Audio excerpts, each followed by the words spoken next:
Right. Welcome, everyone. We are here talking about anxious love. If you are here watching, you're here live, please use the chat box to ask any questions.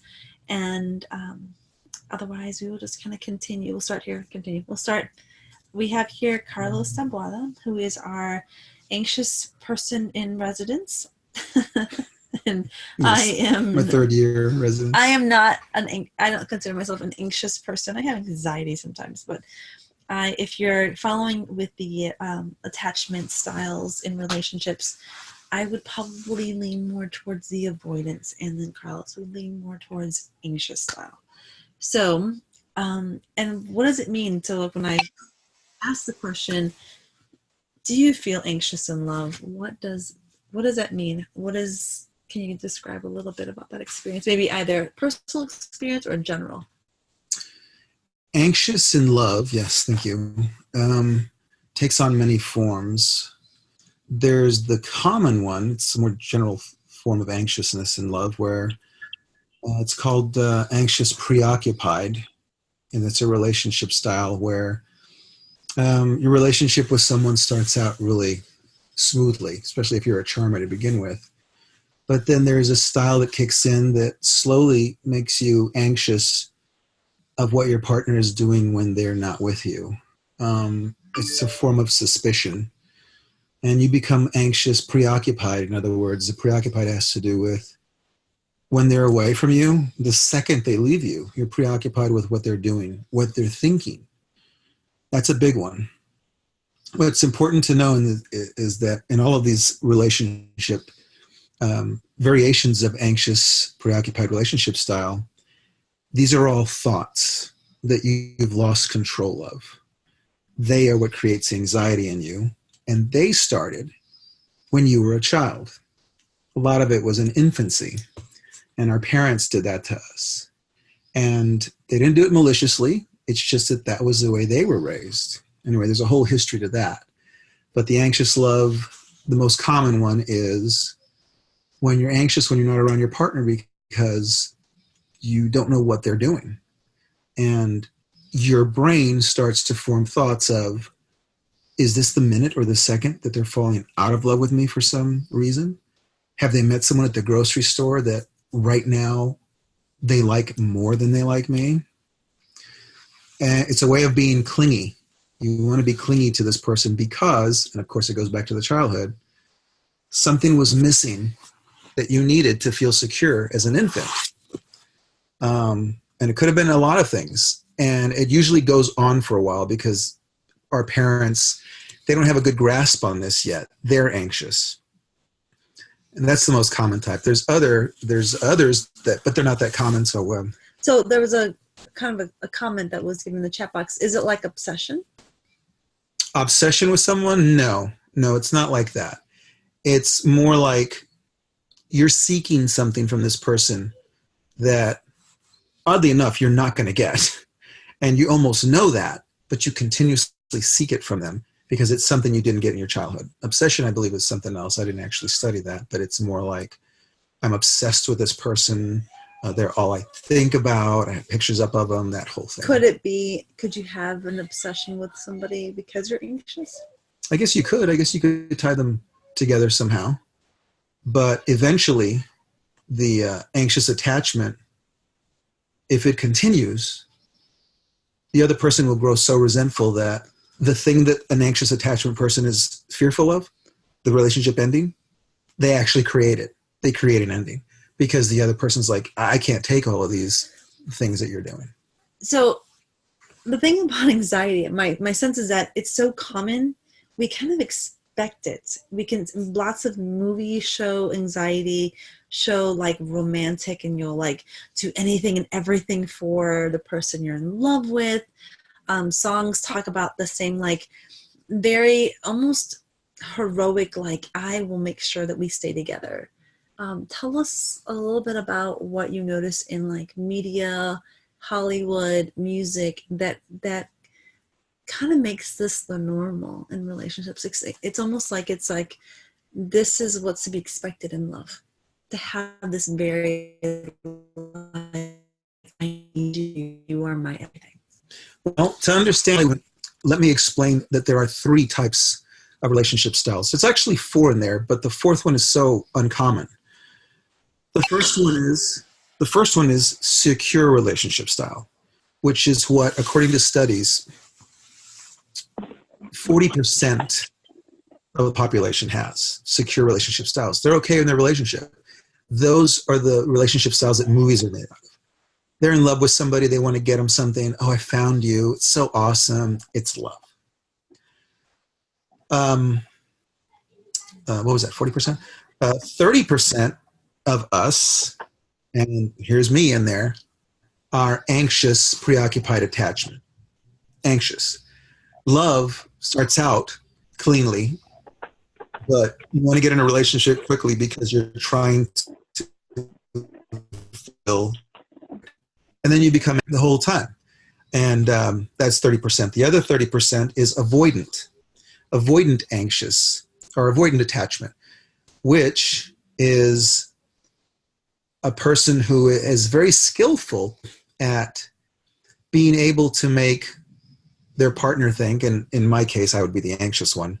If I had an avoidant partner, I would start playing games, which I learned early on, which was like, listen, this partner's not really giving me what I want in this relationship, so I'm going to threaten the relationship in order to jar them loose. And it's worked for me a lot. So what I say is, listen, if you don't do this, I'm going to have to break up with you. And that's worked in that the other partner says, please don't do that. Let's talk about this. Of course, you could run into a partner, which I've run into recently. The avoidant type says, oh, you're going to break up with me? Well, there's the door. And then I realized, oh my God, I just showed my last card in my anxiousness and it didn't work. Now I'm behind the 8 ball.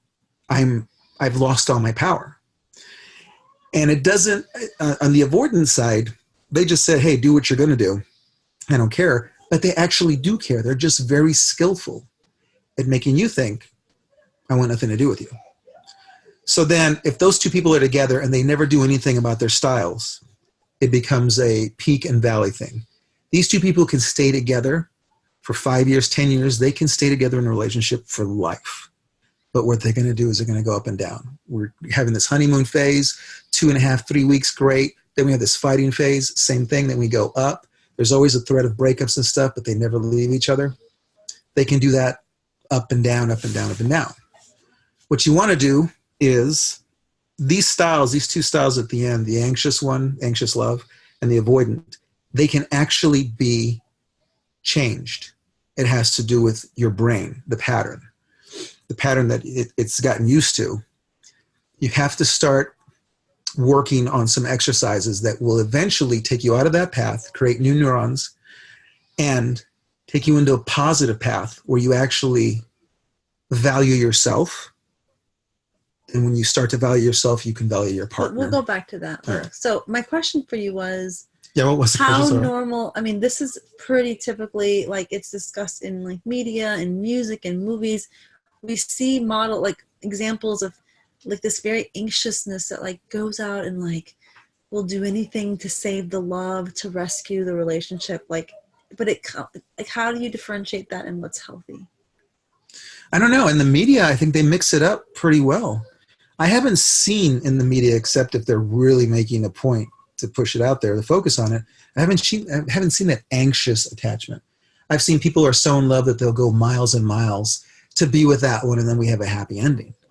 But I haven't seen the anxious, except in certain independent films where they show that the anxious. So you're seeing it from a negative way, but I'm saying like it's encouraged in that people fight for relationships to their, when it's not healthy to fight for something. Right. I mean, you need to let it go. Well, and that's, I mean, a lot of people have arguments for that. You have to fight for something to a certain point. You want to. It's your passion. It's what you want this.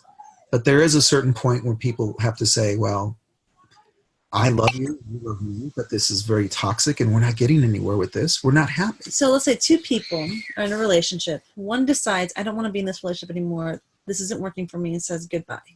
The other one says, no, I don't want you to leave. I will fight for you. I will do anything I can to keep you. Mm-hmm. That's not healthy. It's not healthy. If the No. one says, I'm done with the relationship, it needs to be respected. Well, if that one is done with the relationship, then they just need to walk away. But the other one doesn't want it to end. But it's not up to the other one. If Right, there is something still there that both of them feel, that one that wants to walk away. The one that breaks up with the other one. So I'm breaking up with you. I don't want this anymore. Mm-hmm. The one that's being broken up with needs to respect that. Well, sure. Certainly. What often happens in movies and we think is normal and healthy is that, no, I'm not going to let you break up. And they go and they do all sorts of really unhealthy things. Yeah, and the movie actually shows a positive outcome. That they finally fall in love again, whatever. Because one person was tenacious. So what I find is that it comes from this, I'm too scared to be alone. I'm too scared to live without you. I can't be this idea of I can't live with you. I will die without you. That's not healthy. Songs, lots of songs that talk about I'm gonna, I can't. I'm sorry, our connection is a little unstable. That they can't be without the other person, but that's not healthy. Yeah, well, these songs have been around since the 50s. Yeah, you're right. So I'm curious, how does that affect what we think is healthy and normal in relationships? I think because of my experience, this is kind of a new thing where people are recognizing that what all these songs were written of, what all these movies were based on, was actually something that, for the most part, could be very unhealthy. And that you'd have to respect the other person. And you have to give them time. And some of these movies show this truthfully, where these people separate for a long period of time. And then when they come back together, they're almost two different people. Because they've had that time in there to change, to respect and value themselves. Most movies, you're right, and they're still making movies like that. Or we go see them, we're like, what? So we have an example as A Runaway Bride. And I think this is a good example of a person that she could not, the bride, would run away because at the altar she would realize that she didn't know who she was. She was marrying somebody and she changed herself for her partner. Mm-hmm. Right? So at the end, she runs away again. And I mean, the question was how do you like your eggs? And she always liked her eggs the way that her partners did. And it wasn't until she realized, what is it that I like? And what is it that I want? Mm. That realization of being independent, separate from her partners, is when she started to do the healing work. Right. But a lot of people meld and become their partner to please them so their partner doesn't leave them. Okay. Right? So there's that anxiety of you can speak from this perspective. You know this. What happens within you that gets you, that you're so scared that you will be by yourself? All the stuff that you think and do and how you you make sure that doesn't happen. What have you done in your life in those moments when you felt that? What have you felt? Well, I have felt that, sure, early on, where the belief is that if I don't show that we have things in common, even if I know that, hey, I don't really like that, but I'll sacrifice it and morph into what they are. The belief is that if we have too many things that are not in common, even if that one thing, in my brain, that one thing that we don't have in common says, she may reject me because we don't have this in common. She might reject me. So my fear, and the anxious attachment style person's fear, is that I've got to go with the program or else I risk losing this. Now, I think you had another question there that was why is it that, well, did you say why is it can't be alone, or what's the fear of being alone? I don't know if I can touch on that one. I can only speak of the anxious attachment responses and feelings that basically come up within a person who has that style. They're afraid of being rejected. The entire time, as this started from childhood, the parent who they were trying to get security from, they would do anything to get security from them. And when they didn't, eventually they grew up and they tried to find another adult they could latch onto. And it didn't mean that they didn't love them, but pretty soon the child comes out in the relationship who is trying to get their approval. I want your approval. I want your approval. I don't get it. I'm not going to be happy. So that doesn't mean it didn't start in love. It just means that eventually two people come out. So I'll tell you what it was like to be with you, which is really frustrating. There was this constant need to know that you're loved. Exactly. And it was like every day you'd have to at least minimum 10 times a day. Mm-hmm. And what I recognized is that it wasn't me you needed to know that loved you. You needed to know your mother loved you. Right. It was insatiable. There was nothing on this earth. I could have done nothing to fulfill that like emptiness and that need for you to be loved. Right. And at some point, as somebody who's in a relationship with you, I'm like, I don't want this. I can't. It's like, it's impossible. And I knew it was like, you need to go back to your mother. There was a very frustrating thing going on where I was creating a resentment in you. And you're right. You're absolutely right. As many times as I asked you to remind me that you loved me, I was never going to be satisfied because it wasn't that I needed to know that you loved me. I really needed to get in touch with myself.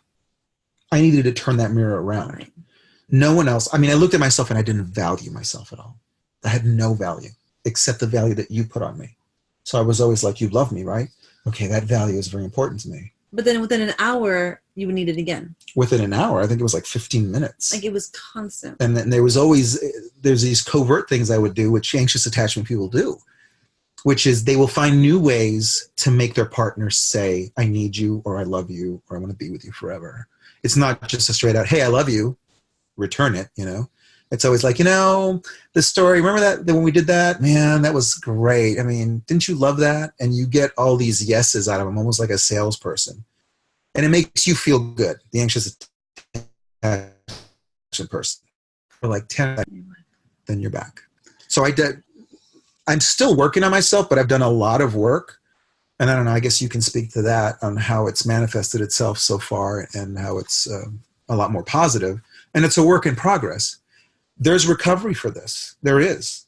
But the work that you have to do is deep, deep tissue work. And it goes on for a while. Not literal tissue. No, not literal tissue, but it's deep. It's deep in there. Cellular. And there's pain. There's a lot of pain in this work because you have to get to know who you are. So I broke up with this guy. This guy right here. Can't be with him. And then also I needed to break the, like that needed like take care of him, right? Because you see this person who's so needy and so desperate and like, I can do that. But at some point, like, fuck, I don't want to do this anymore. It's terrible. It's never enough.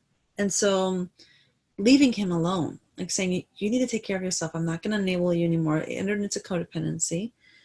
We can get into that if you want to, but like the codependency around, you need to figure out that you love yourself and that you can take care of yourself and that you don't need my love to survive, that you don't need me to be secure, that you need to find it on your own was extremely important. And we're still on that path.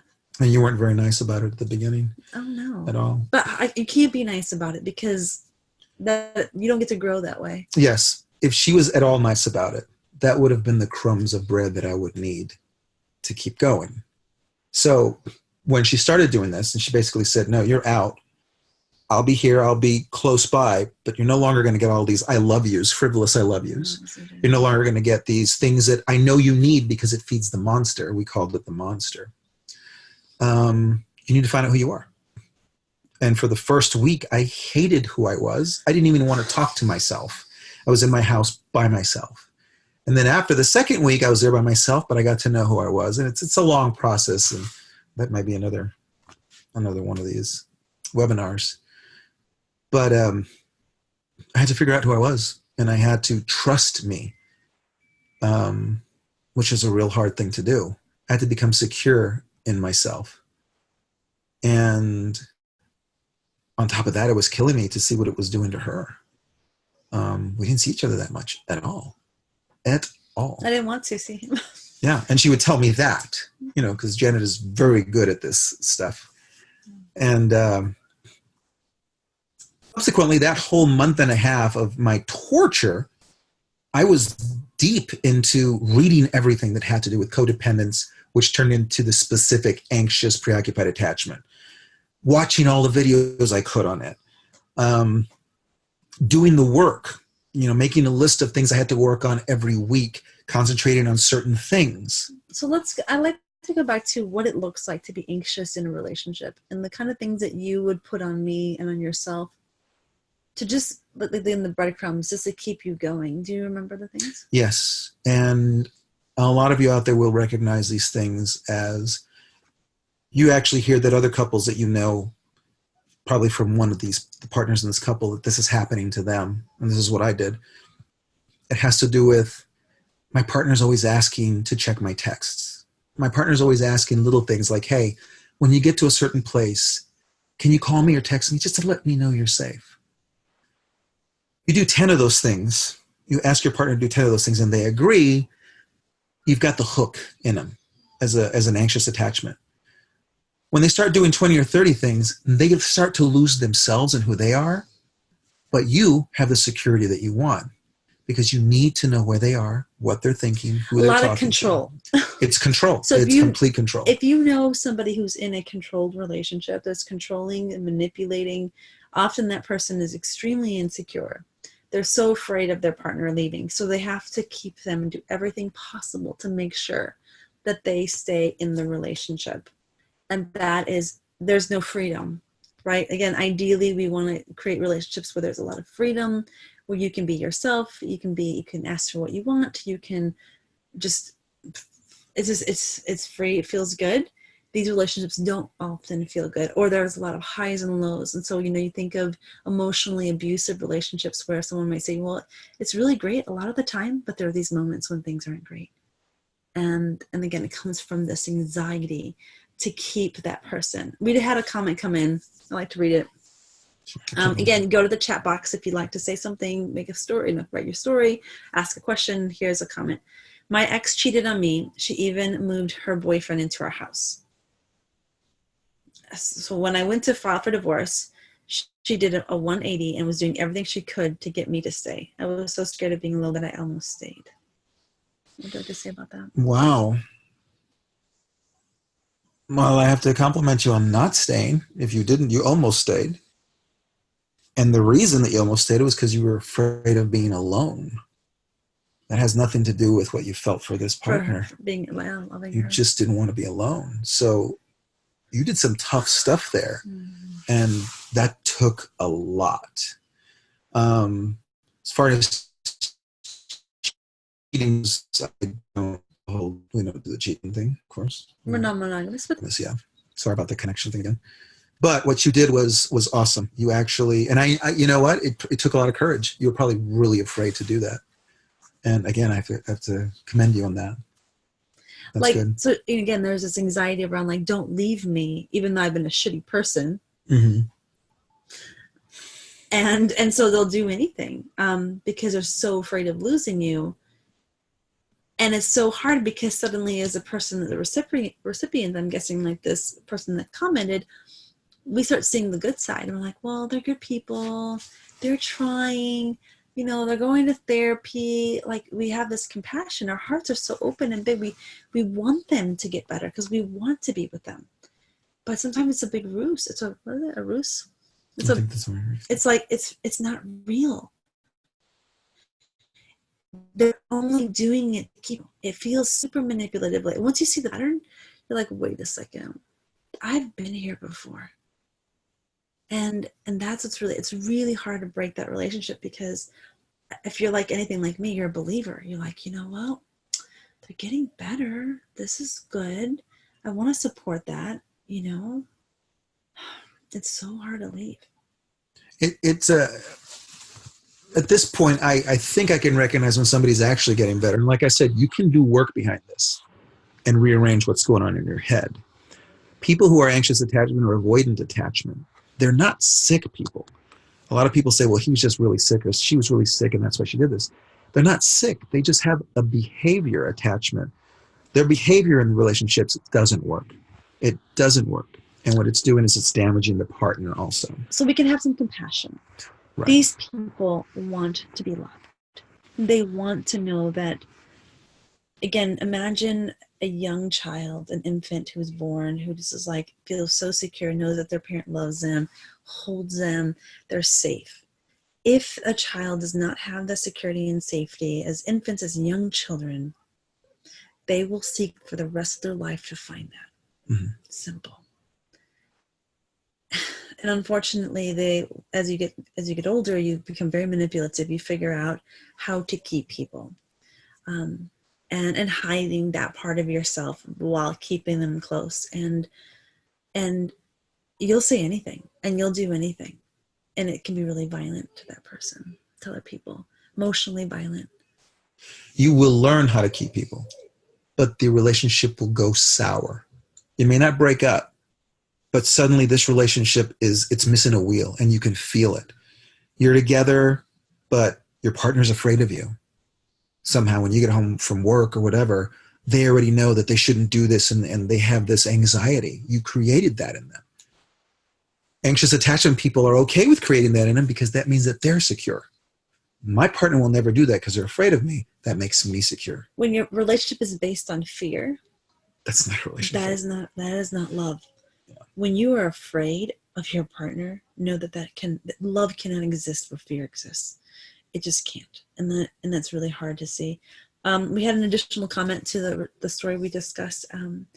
He says that she wasn't the same person that they fell in love with, and that they'd been together for 25 years. So to leave a 25-year-old relationship is extremely difficult, especially if that means you're starting over again and looking for a new relationship. No, that can be really hard. I'm at the point right now, I'm in my 50s, where I can see that if you're going to be with somebody, you really want to be with this person, then they really want to be with you. You almost have to leave room for change because people change. People will change. And you have to leave that playroom there so you can both be in your freedom, be in your happiness. You're not going to be so, this is the way it is, and this is the way we agreed on it. And if you change any of this, you don't love me.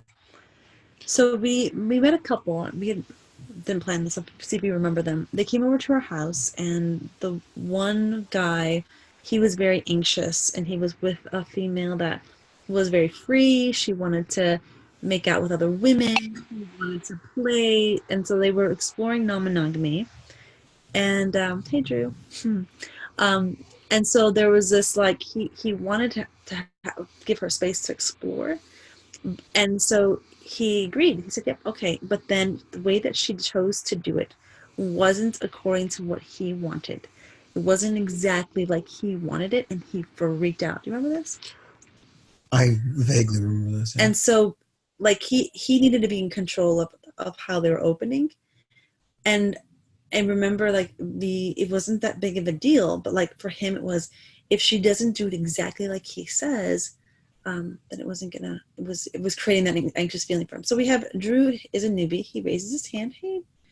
Hey Drew, let's see, would you like to speak? We are recording this.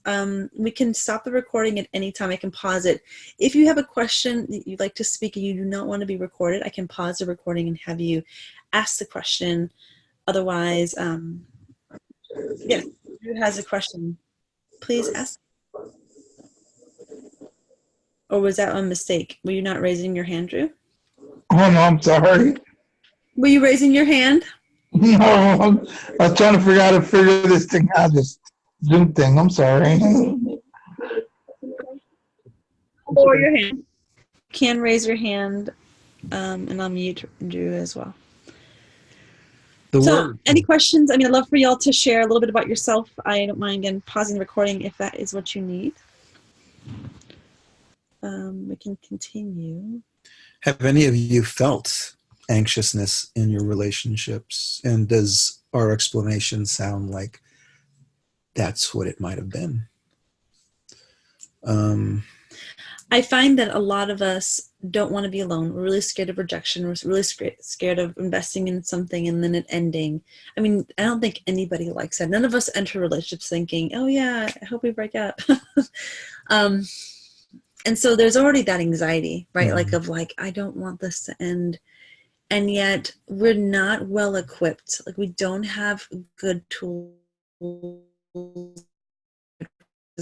how to handle things. And so we stay in relationships way too long sometimes, longer than we should. This is a lot of people that do this. And this is when the relationship, when you're in it too long and the chemistry for a healthy relationship, it's just not going to be there. I mean, unless these people get help, but they're not going to get help because a lot of times they don't realize that they need it. You stay in that relationship and it turns into these two people who are in a relationship at opposite corners of the room, just existing. So something else that comes out in psychotherapy is that a lot of people are not in a relationship with the person that they're with. They're in relationship with, they're trying to fix the relationship with their parent. So let's say, for example, myself, I do have daddy issues. And so I often find that I'm working through my being neglected by my father and all of the shitty stuff that I feel around that. And so I'm not always in a relationship with somebody else. I'm in a relationship with like trying to fix that relationship. For others, it could be their mother, or it could be another adult that was in their life. And so it's getting really honest about like, okay, who am I really fighting here? Or who am I really struggling with? Is it with the person that I'm with? Or is it a relationship from my past that I am still trying to fix and resolve? It's very interesting if you get upset or irritated or frustrated, like who are you frustrated with? Who are you irritated? And again, oftentimes it's not with the person that we're with. It's with somebody else. And we bring those people, think about an ex. Maybe we're really angry at an ex from our past. And I think that happened to you a few times. I'm like, dude, why are you mad at me? You're not mad at me. You're mad at an ex. This isn't me. I don't know why you're projecting that person on me, but we would find that to be true. There's a lot of fear. We just don't want to repeat things from our past. Yeah. If you're anxious, way high level anxious in a relationship and it's coming out, like you're suspicious of everything that your partner's doing, a lot of times you're sitting on your hands, gritting your teeth because you don't want to say what you feel, but you have all these suspicions and it's all thoughts. It's just happening in your brain. I'd like to hear from you. I'd like to see. And these thoughts become physical reactions. So Karloz, would you talk a little bit about how you felt it in your body? Where you would feel it? Well, I'd feel it in my chest, which is what a lot of people will say first off. In my face area, there was one time when I got so stressed out about things that I actually, in my gum area, some arteries popped and you could see them red inside. And that was at the peak of what I was feeling. You feel a lot of stress. Your stomach, cannot relax. You're not even mentioning your stomach. You always had stuff right in the pit of your stomach. Yeah, that's true. And sometimes it would come out in, man, I love you so much. I can feel it all over. But I was mistaking that particular thing. It was actually stress from me worried about who she was talking to, what she was doing, who she's texting. And she never even gave me reason to believe that she was doing anything that was going to disrespect our relationship. But in my head, she was leaving me. There were so many rules that he would put, like, make sure you have your phone with you at all times. If you go to HEB, please have your phone with you. You must answer my phone calls within... Or texts. Like a text, it had to be like within a minute. I needed to get a text back, or like you need to answer your phone at all times. Like when these guidelines, that's a nice way of saying, when these rules started coming down, like boundaries, like these things, and it was always disguised as it's for your safety, it's for you, and I want you to be okay, like I want to just make sure that like it was always. And it would test your relationship commitment to me. Like I'd say, well, don't you love me? Right. Again, very manipulative. Yeah. Why would you want to hurt me if you loved me? So all of this time he would put it on me like I'm trying to take care of you, but in reality it was projected like it was for him. It was control. I needed the control. I needed to know where you were, who you were talking to. And at first you would tell me how this guy at the grocery store, this one guy was bagging my groceries, he was flirting with me, followed out the car. I talked to him a while and all that, but that would make me come up with another guideline. Listen, if this is going to happen for your safety, you need to contact me right as it's happening. But it wasn't for her safety. It was so I could have another area in her life that she would control, that I would control rather. What this does is, this is a very smart person here. It made her stop So then the whole idea of lying comes into play, which eventually happens with people who control too much. Their partners don't want to tell them. They don't want to tell them anything. They're afraid. I'm afraid of his reaction. And it's a reaction. We actually had I think we both agreed on a meme that we liked, which said, you can't control the things that happen to you, but what you can control is your reactions to them. That's where your power is. You really have to be responsible with your reactions and your responses. And that's perfect for an anxious attachment person because most of their reactions and responses come from this sense of doom and gloom that happened in their head to begin with. It's not real, but they react to these thoughts instead of controlling their reactions and eventually controlling the thoughts. Yeah. Would you think that there is a place to be secure and experience feelings of jealousy? Is that possible? A healthy kind of jealousy. There's a healthy kind of, I kind of wish that we had that little laugh she just gave this guy who complimented her on something. I wish we had that, but you're in the relationship with this person. You're seeing them all the time. You actually have something 1,000 times better than this guy who got a little smile from you who gave you a compliment has. But we don't see that. We're holding all of these things, and this guy has one thing, and we're trying to reach for it. I want that too. In the process, we're going to drop everything we have. We're going to lose it all. So we have a comment come in the chat box. Whether warranted or not, trust and your own insecurities sound like they played a huge part. So whether warranted or not, trust and your own insecurities sound like they played a huge part. Yeah, I think they're talking to me, right? I think so. Yeah, they did. My own insecurities played a huge part of this. Yeah. Insecurities from childhood, a lot of them. And you're looking at your partner, you're looking for any little thing that gives you a sign that they truly aren't to be trusted, that they, like you're looking for it. Oh, and you'll find it. You will manipulate things and that thought will become, how many times did I come to you and say, hey, you didn't do this because you were over there talking to so-and-so. And you were like, wait, let's go back. I didn't do that. And I had already made up a story on what you did. And so I got to a very angry place. I still have a lot of anger and rage around all of this. At this point in my life, I don't fucking care.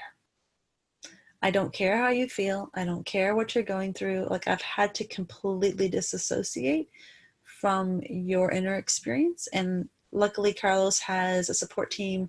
If he starts to have feelings, I'm like, shit, go to your people, because I do not want to hear it. It's none of my business. You have to work with somebody else. I feel rage when it comes up because I did that already. I did that for more than 3 years. I'm so fucking done. So I don't want to hear it. I don't want any of it. And he has a support team, and you also have a counselor that you go to talk about this stuff with, because it's not my job. This is not my problem. It is your problem. And well, I'm also on a serious road to recovery, which I feel really good about. I've had this going on for so long. The problem is that the other partners put up with it. And the other partners got out of the relationship, and I don't even want to know what they're thinking. I know that some of them hate me because I was a different person. You were the one that came along and said, hey, you need to, I'm changing who I am because of the way you're behaving. You need to cut this crap out, go get help, or I'm leaving. And that's when I realized, okay, this probably is me then. It's not my partners. Right. It's me. We got a comment. Here, another comment in the chat box It's if a you'd long like. one. Yeah, I can read it out loud. Okay. I became obsessed with a friend. She didn't love me and never gave me any indication that she would. It was like being addicted. When she wasn't with me, I constantly worried about her. Not that she would meet someone, but that she would get in some kind of trouble. I would text her constantly checking on her, and she wouldn't respond. She didn't respond for over 48 hours once, and I was so twisted over it that I couldn't even have sex with the couple I was with. How do you hear that? There's so many things about that. Let me see. So this friend never indicated that they would be anything more than a friend. And he got very worried, very tied up. My question is, were you really worried about her safety? Because you said you weren't jealous, you were worried about her safety. I almost want to say that you might have been jealous. I mean, I can't really say for sure, but worried about someone's safety. If you knew this person, you knew that they were, for the most part, very reasonable and practical in how they did their things, and you would know that, for the most part, they were taking care of themselves. It sounds like there's something deeper here. I don't know. What does it sound like to you? There might be something deeper. Well, she never asked him to take care of hers.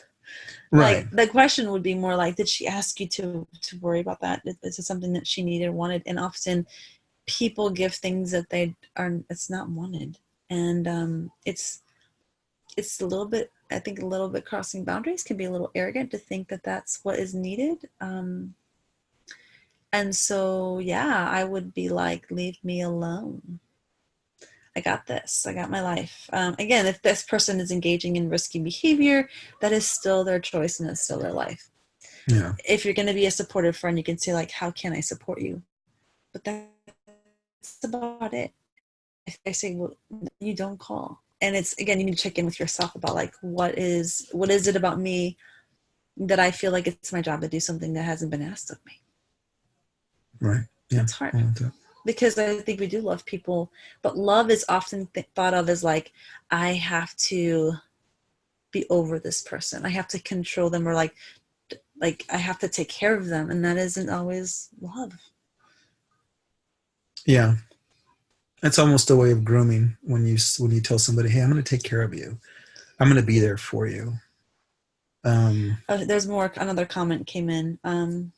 She did heroin and was concerned that she would overdose. It was mostly in my head. This is when someone's in an addiction. Yeah, addiction is. Then you're talking about codependency, and then you're looking into how are you enabling her, and both of you looking at. There's a Codependency Anonymous group that I highlight. Of course, there's Narcotic Anonymous and AA for those who are the addicts. But when you are in a relationship with an addict, that you are also ill, I would say. Mm-hmm. Both, everyone that's involved with an addict needs to get support. Because the other people become enablers without even thinking that they're helping. They're actually helping this person not get out of the addiction. We have another comment that came in. It says, crazy and awesome that you both are mature enough to co-host and especially coexist after that. Thank you. I have still lots of rage. And I'm in recovery. I mean, it's a constant thing, but a lot of the edges have been shaved off, if you will. I have emotional boundaries when I get anxious around his, like when he starts getting emotional, I'm like, I want to scream and yell and like, I have to get out of that situation. I'm fierce about it. I'm really angry, but my anger is really good because I used to not have anger. I used to just go along with things. I used to bend to him and take care of him. And that I realize now how ill that made me. We talked about stomach issues, and I mean literally the stomach, like that part of your diaphragm, right underneath your diaphragm. He has stomach issues because he's lived with anxiety his whole life.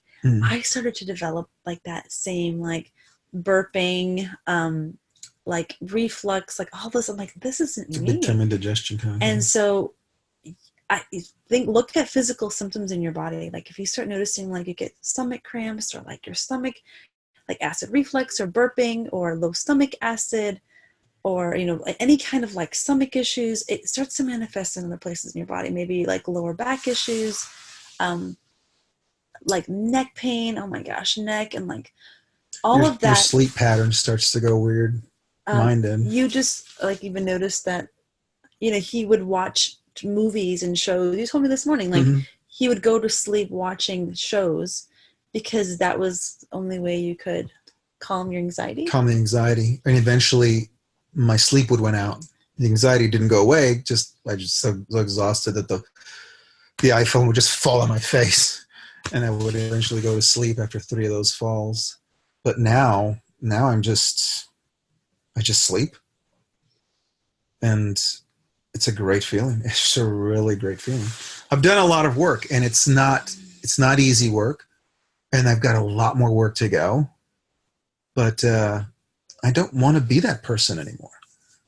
And it came with age. I mean, you spent so many years with this person. If you're, I don't know how young you all are who are listening and watching, If you're in your 20s and 30s and 40s, it may take, like, you may think this is still working for you. Yeah. It wasn't until your 50s you realize this is causing more trouble than.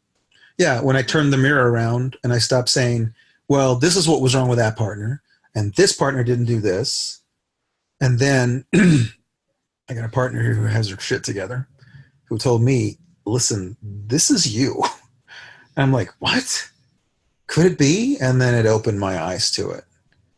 And I was seeing a counselor, also a therapist, which never be afraid to do that, because that's a great clock cleaner. It brings everything right in front of you, and you can sort it out. But what it came right down to is a whole anxious, preoccupied attachment relationship style. And you can go on YouTube and watch a lot of videos on this, and you'll learn a lot more than what we're able to tell you here because we're time constraints. But yeah, this just happens to be working out and working well. But we went through a lot of crap. You went through a lot of crap. I'm still in recovery too. Yeah. So it's going to take a little bit. We have a comment that says, personally, I'm in therapy for my relationship issues. Yes, go to counseling. Again, it's not necessarily even you or your partner or your partners. Oftentimes this comes from childhood, from the love wound, the wounds that we have of the things that weren't meant in us. Many of us grew up with shit, and we haven't processed that. And it's okay to acknowledge that you are worthy, you belong, that you deserve love, that you're lovable. If you feel any resistance to the things that I just said, it's nothing that you did. It's something that happened to you. And it's okay to go to and come to peace. You do belong, and that you're lovable. Yes. Yeah. Hard. I fall under that I am not lovable very often. And you? I fall under, well, because at this point I'm beginning to see my value. I fell under, I had no value unless the person I was with told me I was valuable. And then that made me valuable. But then I had to keep checking with them every second. Hey, I'm still valuable to you, right? And, this could happen in your infancy. If you were crying, a lot of us we're born with a survival instinct. And that means as infants, we seek that person that's going to give us security, because we can't do certain things ourselves. We can't feed each other ourselves. And we can't, if we need to be held. Parent comes in the room and you're crying, and the parent comes in and sees that you need to be held. But that parent has anxiousness, anxiety to it, because for some reason they feel anxiety about it. We have this mirror it's called a mirror neuron. It should be called a sponge neuron, really, that we sponge the anxiety that they're feeling. So now we're dealing with, we want somebody to hold us, and we're feeling anxiety about it because we're mirroring what they're feeling. So we don't know how it happens, but we sponge it in, and then for the rest of our lives, whenever we feel like somebody needs to hold me, we get anxious because we think it's not going to happen.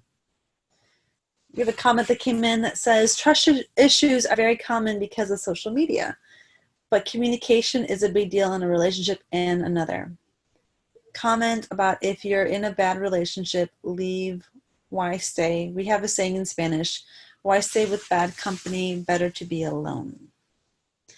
I don't know about social media causing trust issues. I think there's always been trust issues because we can't be with the person that we're in a relationship with 24/7. And it's not healthy to be with people 24/7. So communication is important. Often people are dishonest in relationships because they can't reveal to you who they are and what they want. And the reason they can't do that because they're convinced, we're all convinced that if we reveal our true self to you, then you won't want to be with us because we're unlovable, right? Going back to those like core infantile beliefs, right? That we are childhood beliefs that we acquire. So if I, for example, am a non-monogamous person and I meet you and I fall in love with you and I want to be in a relationship with you and you're not non-monogamous, you are monogamous, do you think I'm going to tell you the truth of who I am? No, hell no. Because I want to be with you. And eventually I'm going to cheat on you. Right? Yeah. But I can't tell you that I really like to be with other people too. Because I want you. Because you responded to me. Because you're showing me love. Because you're giving me all the things that I want and need. And so then you get into a really difficult situation. So my belief and what I try to encourage in the meetup and here and everywhere is that people are completely honest about who they are, knowing they may lose the people that we're in a relationship with. And that was one of the things I risked with Karloz, is I had to tell him the truth about who I am. I am non-monogamous. And right now I want to don't ask, don't tell. I want to be on my own, doing my own thing, and willing to risk the relationship over my beliefs. I ended my marriage of 13 years because I wanted to be non-monogamous. I have 4 children. My youngest was 4. I believed that my sex life, my sexuality was important enough to leave a marriage. That is super fucking hard. And I did not cheat. Now I could have. I could have found things on the side and I could have probably juggled all of it, but I chose not to. I chose to come clean and say, this is who I am. And that ended in a divorce. And it's so hard because, yes, we do risk losing everything. And when you say communication is important, it is super important, but most people are not willing to say the hard things that they need to say. Most people are not willing to reveal who they are. And that's why we get into this fucking mess. And so the saying about why stay with bad company, better to be alone. Honestly, sometimes I think the bad company is ourselves. When we're not honest with ourselves, when we're not honest with the people that we love, damn, we're the bad company, I think. All right, so we have a couple more comments. After everything she said, and then she got together with this anxious attachment person. Can you imagine what I went through? I said, fuck you. It was bad. It took me a while to say fuck you. It took me a very fucking long time. Yeah, but when she said it, I was like, I was what? done. So, okay, a guy or a gal is always wondering if she or he is playing me, some woman, tell you anything to get what they want or to get you to go over to see them. Then if they're being honest or not, that's the hard part. So you've dealt with a woman recently who totally deceived you, lied to you, like to get you to meet her mother. Right, yeah. So here's the thing, y'all. If you meet somebody who lies to you once, you know what? Okay, fine, fuck it. Give them twice. Leave the relationship. Yeah, this is going to be a pattern. Why would you stay with someone who's shown you who they are? That is who they fucking are. Move on. Again, a lot of us are really scared. We don't want to leave because they're like, well, but they're sticking around because we're anxious, because we feel like, shit, well, they're here. Yeah, they lied to me a couple times. Anxious attachment are known for, I like this person and I kind of get what this person likes in another person. So we create a person that we want to be like, that we know that other person likes, and then we try and be like them. But guess what? The seams start to show. Of course. Like she said earlier, just a little while ago, let's say I fall in love with you, but I'm not monogamous, you're monogamous. I'm eventually going to cheat on you. Those are the seams. They're going to start to, the real you is going to come out. So we had a comment come in. I have a hard time telling people that I'm bisexual and non-monogamous. Let me give you the number one reason why it's so important that you tell people. Maybe not the first date. Maybe the second or the third. Wait till the third, potentially. If they respond negatively, guess what? They've actually made it super easy for you. Like, they've helped you. And that tells you right away, this is not the person to be with.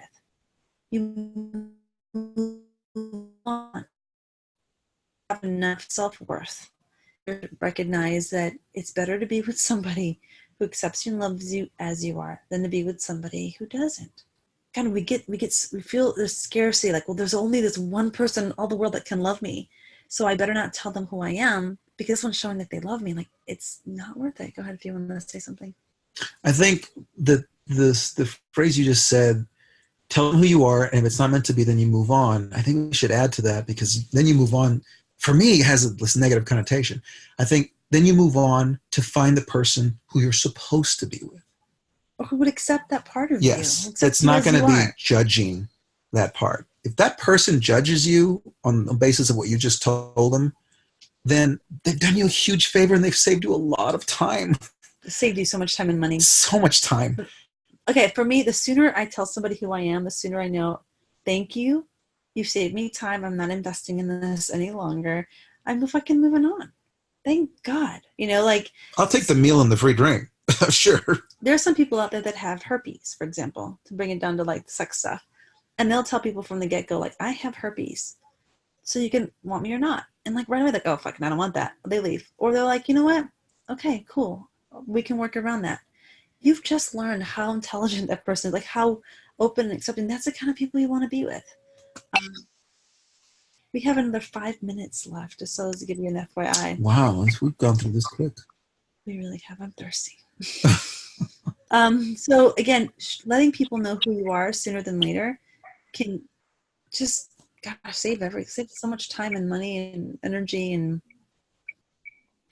it's a relief. If you're in an anxious relationship, there's two things you can do. You can see that it's toxic and that it hasn't worked, and if neither one of you wants to change, probably best that you leave that relationship. But if both of you see that this is going on, you both have this relationship style, and you both want to get some recovery and some healing that goes on, then I would say write it out for the healing and the recovery, because something great could happen at the end. It's never just doom and gloom. Well, you have to leave that person, it's toxic and stuff like that. If one person refuses to acknowledge that this is the kind of control they're trying to exhibit, and they don't want healing, and they don't want to have to do this recovery work, then yeah, you're going to do yourself a favor and leave, and you're going to go through sadness. You're going to go through pain of breakup. God. But in the long run. We have a new comment. Oh. Well, you might have feelings for that person. It's about sex. They promise you things but don't deliver, and you think they're gonna change or ever be truthful. I keep on blowing her off, but she will text me. It's hard to miss her. She texts, but I didn't show.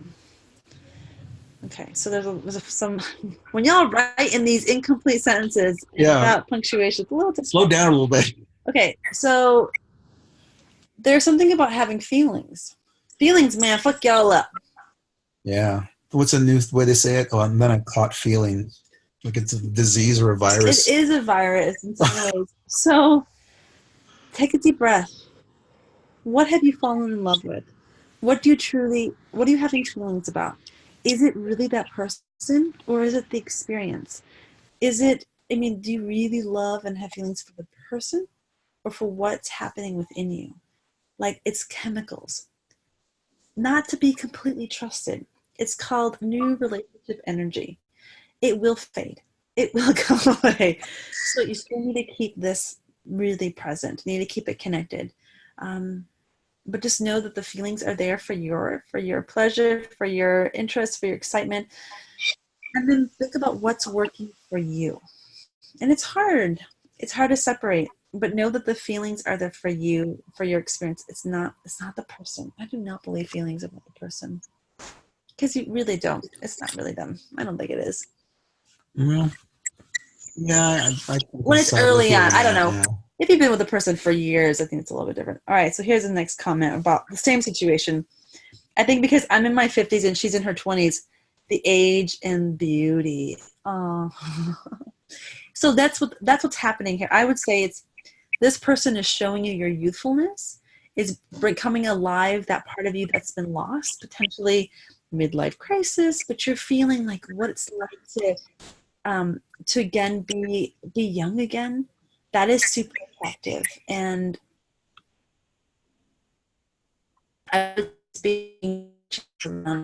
that's not necessarily her, but it's what she's bringing you a gift of that youthfulness, which is really beautiful. So if you're able to separate the two, it's extremely, I think it's healthy to see that this person's giving you this experience that you wouldn't have otherwise. And then going, okay, but now let's look at who she is. What is her character? Can you keep it as a fling? Can you keep things light? Are you seeing other people? Maybe you needed to kind of, maybe. So last comment here, and then we're going to probably have to end our conversation for the night. For me, kids were a huge part of putting in many more years than either of us should have put each other through. Waited until they were young adults, so their formative years weren't in a physically broken home. We tried to provide a sense of normalness. It just wasn't very loving. So thank you. That is definitely another option. That's the path I did not take. And each person does the things for different reasons. I can see in that in your situation, the person that just commented, that would be because you're really trying to create that stability in the home. That is more important than reflecting to the children a loving relationship. For me, my values were I wanted to teach my children that they could choose the relationships they wanted to be in, that they needed to choose what was best for them, and that they can change their mind at any time. That was a value I wanted to pass on to them. And yeah, it's going to be fucking hard. For me, it was important that they never stay in something that they didn't want to be in anymore. Each of us are teaching our kids different things. For me, being true to yourself or true to myself and loving myself and loving my life was way more important than my kids' security in the home. I did a lot of secure attaching of them when they were young. But again, my youngest right now is 8. It's been 4 years. We'll see in 10 years when she's 18 and see how things turned out. All right, y'all. So again, comment to that. Thank you. The person responded, totally agree with you. Neither is right and both have a valid reason. So again, each of us gets to decide what's best for our children, our families, ourselves. Wish you all the best. If you have any insecure attachment stuff, message privately Karloz. He's a person that can pass on resources or kind of listen to your stories. Message him. As in terms of me, if you feel any rage or anger being the other person that's been in a relationship with someone like him, come talk to me and we can rage together. All right. Let's all rage together. All right, y'all. Have a great night. We'll see you in the meetup, and lots of things coming to the meetup very soon. We'll keep y'all posted. Kisses. Bye.